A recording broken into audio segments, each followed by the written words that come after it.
ഹജ്ജ് കർമ്മങ്ങൾ മൂന്നാം ദിവസത്തിലേക്ക് കടന്നിരിക്കുകയാണ്. അറഫ സംഗമവും മുസ്ദലിഫയിലെ താമസവും കഴിഞ്ഞ് പല തീർത്ഥാടകരും മീനായിലെത്തി ജംറയിൽ കല്ലേർ കർമ്മം ആരംഭിച്ചു. എന്നാൽ ഞാനിപ്പോൾ ഉള്ളത് മുസ്ദലിഫയിലാണ്. മുസ്ദലിഫയിൽ ഇപ്പോഴും പല തീർത്ഥാടകരുമുണ്ട്.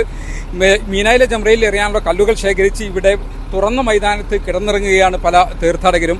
അതിൻ്റെ ഏറ്റവും പ്രധാനപ്പെട്ട ഒരു കാര്യം, ഹജ്ജ് എന്ന് പറഞ്ഞാൽ അത് സമത്വത്തിൻ്റെയും ത്യാഗത്തിൻ്റെയും പ്രതീകമാണ് എന്ന് വെറുതെ പറയുന്നതല്ല. ഇവിടെ നമുക്ക് കാണാം സാധാരണക്കാരും ധനാഢ്യരും പാവങ്ങളും അറബിയും അനറബിയും കറുത്തവനും വെളുത്തവനും 100-160 രാജ്യങ്ങളിൽ നിന്നുള്ള തീർത്ഥാടകരൊക്കെ ഒരേ വേഷം ധരിച്ച് ഒരേ മന്ത്രധ്വനികളുമായി ഒരേ കർമ്മങ്ങൾ നിർവഹിച്ച് കർമ്മങ്ങൾ നിർവഹിക്കുന്ന ഒരു കാഴ്ച നമുക്കിവിടെ കാണാൻ സാധിക്കും.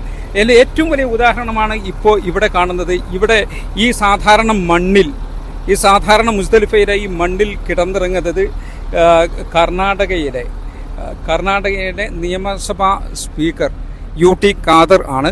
അതോടൊപ്പം തന്നെ അദ്ദേഹത്തിൻ്റെ തൊട്ട് സമീപത്ത് കിടന്നിറങ്ങുന്നത് അദ്ദേഹത്തിൻ്റെ സഹായികൾ.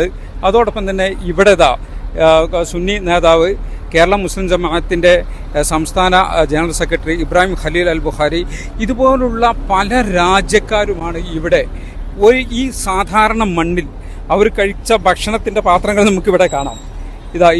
ഇവിടെ കിട്ടുന്ന വെറുതെ ഇവിടെ സാധാരണ ഹാജിമാർക്ക് പലരും വിതരണം ചെയ്യുന്ന ഭക്ഷണം കഴിച്ച് അവർ സാധാരണ ഈ മണ്ണിൽ കിടന്ന് ഇവിടെ നിന്ന് കല്ലുകൾ ശേഖരിച്ച് മീനായിൽ എറിയുക എന്നതാണ് അവർ ചെയ്തുകൊണ്ടിരിക്കുന്നത്. ഏതായാലും തീർത്ഥാടകരെ സംബന്ധിച്ചിടത്തോളം ഇന്ന് പെരുന്നാൾ ദിവസമാണ്. അവർക്ക് ഏറ്റവും കൂടുതൽ കർമ്മങ്ങൾ അനുഷ്ഠിക്കാനുള്ള ദിവസം കൂടിയാണ് ഇന്ന്.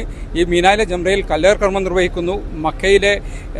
മക്കയിൽ പോയി വിശുദ്ധ കഅബയെ പ്രദക്ഷിണം വെക്കുന്ന തവാഫ് നിർവഹിക്കുന്നു, ബലി നൽകുന്നു, മുടിയെടുക്കുന്നു തുടങ്ങിയ കർമ്മങ്ങളെല്ലാം തീർത്ഥാടകർ ഇന്ന് നിർവഹിക്കും. മുസ്ദലിഫയിൽ നിന്നും ജലീൽ കണ്ണമംഗലം, 24.